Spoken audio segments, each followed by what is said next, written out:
அதுவும் அவருடைய தனிப்பட்ட வாழ்க்கை சம்பந்தப்பட்டும் பெருமளவு மக்கள் மத்தியில அருவருப்பாகவும் ரொம்ப எதிர்ப்பும் தெரிவிச்சுட்டு வராங்க. தனிப்பட்ட வாழ்க்கை விஷயம், குடும்ப விஷயங்கள்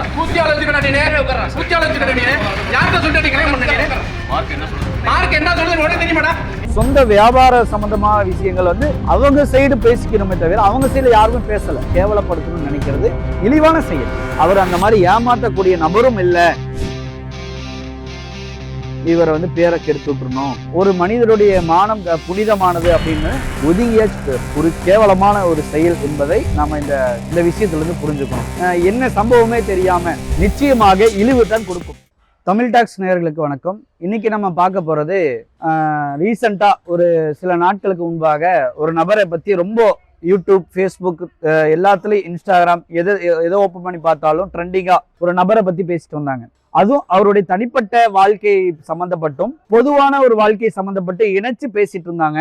ரொம்ப கிரிட்டிக்கலா, ரொம்ப பயங்கரமா மக்கள் எல்லாம் விமர்சனம் பண்ணி ஒரு இடத்துல பிரச்சாரம் பண்ற மாதிரி சோசியல் மீடியால வைரல் பண்ணிட்டு இருந்தாங்க. இன்னொரு பக்கம் பாத்தீங்கன்னா மிகப்பெரிய ஒரு ஆதரவு, அவருடைய செயல்பாடு, அவருக்கு நிறைய ஒரு ஆதரவு கொடுத்தாங்க. அது யார் அந்த மனிதர் என்று பார்த்தா அப்துல் பாசித் புகாரி. அவர் மயிலாப்பூரை சார்ந்த ஒரு நபர், தொழிலதிபரும் கூட, ஆன்மீக பேச்சாளர், அது இல்லாம மோட்டிவேஷன் ஸ்பீக்கர்.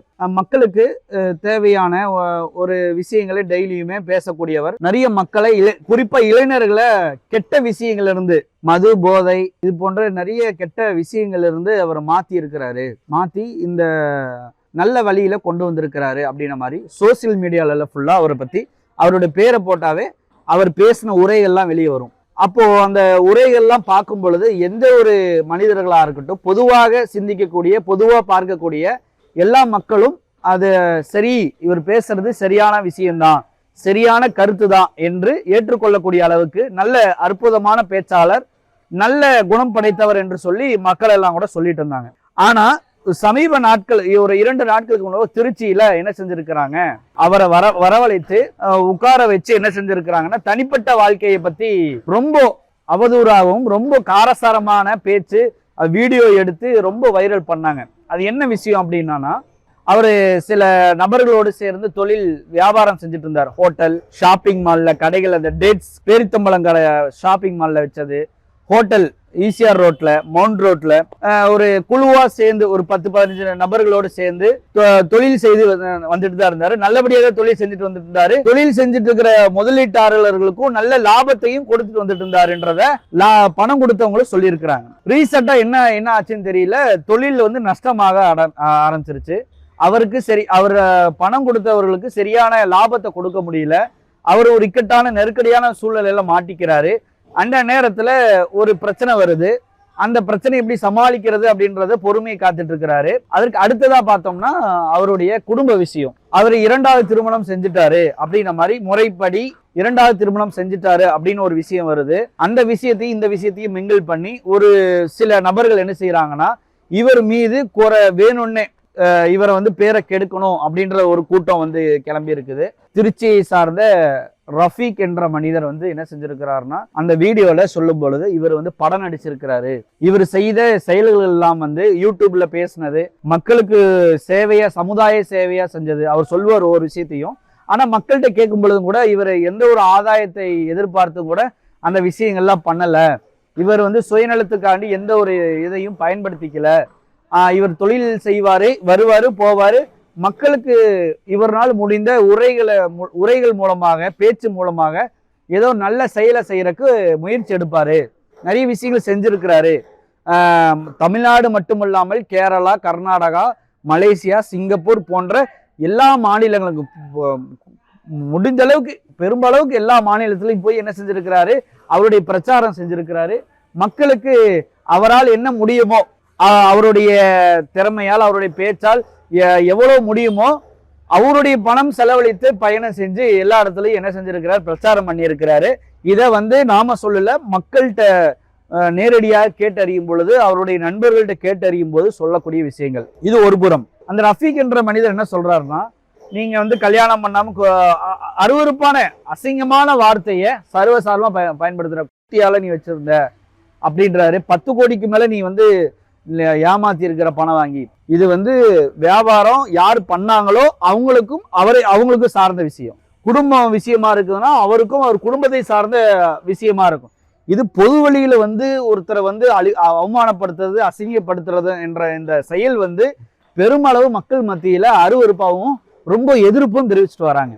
இது வந்து ஒரு பொதுவான விஷயமா இருக்குது, பொது பிரச்சனையா இருக்குது, அரசியல் பிரச்சனையா இருக்குது, சமுதாய பிரச்சனையா இருக்குது அப்படின்னா இது பொது வெளியில கொண்டு வந்து பேசலாம்.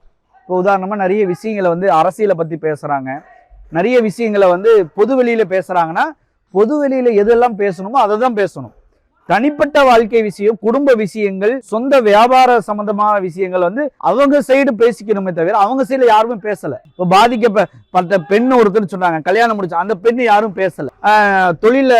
தொழிலாளர் அவங்க முதலீட்டாளர்கள் வந்து வியாபாரம் பண்ணி நஷ்டமாயிட்டாங்க அப்படின்னு சொல்லி அவங்க முதலீடு கொடுத்தவங்க யாரும் வீடியோ போடல, யாரும் பகிரங்கமா வெளிப்படையா வந்து பேசல. அப்படி இருக்கும் பொழுது அவங்களுக்கும் அவர்களை சார்ந்த விஷயங்களை வந்து பகிரங்கப்படுத்தி ஒரு ஆளை கேவலப்படுத்தணும்னு நினைக்கிறது இழிவான செயல். இது வந்து ஒரு நாகரிகமற்று, இது தன்னுடைய குடும்பத்தில் உள்ள ஒருத்தருக்கு இந்த மாதிரி ஒரு நிலைமை ஏற்பட்டிருந்தா, இந்த மாதிரி அவர் உண்மையிலும் வியாபாரத்தில் நஷ்டம் தான் அடைஞ்சிருக்கிறாரு, வேணும்னு இவர் வந்து மக்களுடைய பணத்தை வந்து சுருட்டணும்னு நினைக்கல அப்படின்றது எல்லா மக்களும் சொல்றாங்க. இது இறைவன் சாட்சியும் கூட அவர் இறைவனை முன்னேற்றி சொல்றாரு. அவருடைய ஒட்டுமொத்த பிரச்சாரங்கள், ஒட்டுமொத்த ஒரு ஆண்டுகளுடைய வாழ்க்கையை எடுத்து பார்க்கும் பொழுது அவர் அந்த மாதிரி ஏமாற்றக்கூடிய நபரும் இல்லை, பண மோசடி செய்யக்கூடிய மனிதரும் இல்லைன்னு சொல்லி பெருமளவு எல்லா மக்களும் சொல்றாங்க. சில மக்கள் மட்டும்தான் அவர் மேல் உள்ள ஒரு காழ்ப்புணர்ச்சியின் காரணமாக, பொறாமையின் காரணமாக இவரை வந்து பேரை கெடுத்து விட்டுறணும். ஒரு சில பேர் இருக்கிறாங்க மக்கள் வந்து இஸ்லாமிய சமூகத்திலும் சரி, இஸ்லாமிய நபரை சார்ந்தவர்னால இஸ்லாமிய சமூகத்தை சார்ந்த மக்கள் என்ன செய்யறாங்கன்னா, ஒரு மனிதருடைய மானம் புனிதமானது அப்படின்னு நபிகள் நாயகம் சொன்னதாக ஒரு செய்தி ஹதீஸ்ல இருக்குது. அதை கூட அந்த அடிப்படை அந்த இஸ்லாமிய பக்குவம் இல்லாத நபர்கள் ஒரு சர்வசாதாரணமாக ஒரு மனிதனுடைய மானத்தை, கண்ணியத்தை கெடுக்கணும் அப்படின்றதுக்கு இவ்வளவு ஆர்வம் காட்டுறாங்க. அதுவே அவருடைய குடும்பத்தை சார்ந்தவர்களுக்கு இந்த மாதிரி ஒரு நிலை ஏற்பட்டிருந்தால் அவங்க எப்படிப்பட்ட ஒரு முறையை கையாண்டிருப்பாங்கன்றத நாம இந்த நேரத்துல சிந்திக்கணும். நம்ம சேனல் சார்பாக இது கேள்வியா கேட்டுக்கிறோம். இன்னொரு விஷயம் என்னன்னா, உண்மையில அவர் பாதிக்கப்பட்டிருக்கிறாரு அப்படின்னா நம்மளால முடிஞ்ச அளவுக்கு உதவி செய்யணும். நம்மளால முடியுதா, சக்திக்கு உட்பட்டு நம்ம உதவி செய்யலாம், அல்ல வழிமுறைகள் சொல்லி கொடுக்கலாம். அவரால் ஏதாவது சின்ன சின்ன தவறுகள் ஏற்பட்டிருக்கலாம், அந்த தவறுகளை சுட்டி காட்டலாம். அவருக்கு இல்லையா தவறை சுட்டி காட்ட முடியல, நம்ம வந்து அவருக்கு உதவி செய்ய முடியல அப்படி இல்லைன்னா ஒதுங்கியாச்சு போயிடணும். ஒரு ஆளை வந்து ரொம்ப அசிங்கப்படுத்தி கேவலப்படுத்தி சமுதாயத்தை மேல அவர் கட்டி காப்பாத்தின கண்ணியத்தை கெடுக்கிறது ஒரு கேவலமான ஒரு செயல் என்பதை நாம இந்த விஷயத்துல இருந்து புரிஞ்சுக்கணும். இது போன்ற நிறைய பேர் என்ன செய்யறாங்கன்னா, என்ன சம்பவமே தெரியாம ஒரு 10 கோடி வாங்கிட்டார், 50 கோடி வாங்கிட்டார், 100 கோடி வாங்கிட்டாரா, ஊருதுன்னா பறக்குதுன்னு சொல்லக்கூடிய மக்களாக நம்முடைய மக்கள் இருக்கிறாங்க. அது போன்று இல்லாம எது உண்மையான விஷயம் அப்படின்றத முழுசா ஆதாரபூர்வமா நம்ம தெரிஞ்சுக்கிட்டு இது பேசணும், இது பேசக்கூடாது, இது பேசணும்னா எப்படி பேசணும், ஆதாரத்தோடு பேசணும். ஆதாரம் இல்லையா அந்த விஷயம் பேசக்கூடாது. ஆதாரமற்ற எந்த பேச்சுக்களும் மக்கள் மத்தியில பேசுறது நமக்கு நாளைக்கு ஒரு கண்ணியத்தை கொடுக்குமா அல்லது மதிப்பு மரியாதை கொடுக்குமா என்று பார்த்தால் நிச்சயமாக இழிவு தான் கொடுக்கும். ஆதாரத்தோடு பேசுறோமா, உண்மையை பேசுறோமா, மக்களுக்கு நமக்கு எப்போதுமே மதிப்பு மரியாதை ஏற்படுத்தும் என்பதை இந்த காணொலியின் மூலமாக நம்ம சொல்லிக் கொள்கிறோம். இது போன்று சமுதாயம், பொருளாதாரம், அரசியல் சார்ந்த விஷயங்களை நாம் தினந்தோறும் தெரிந்து கொள்ள தமிழ் டாக்ஸ் சேனலை சப்ஸ்கிரைப் பண்ணுங்க, ஃபாலோ பண்ணுங்க. இந்த வீடியோவை பத்தி கமெண்ட் செக்ஷன்ல கமெண்ட் பண்ணுங்க. நன்றி.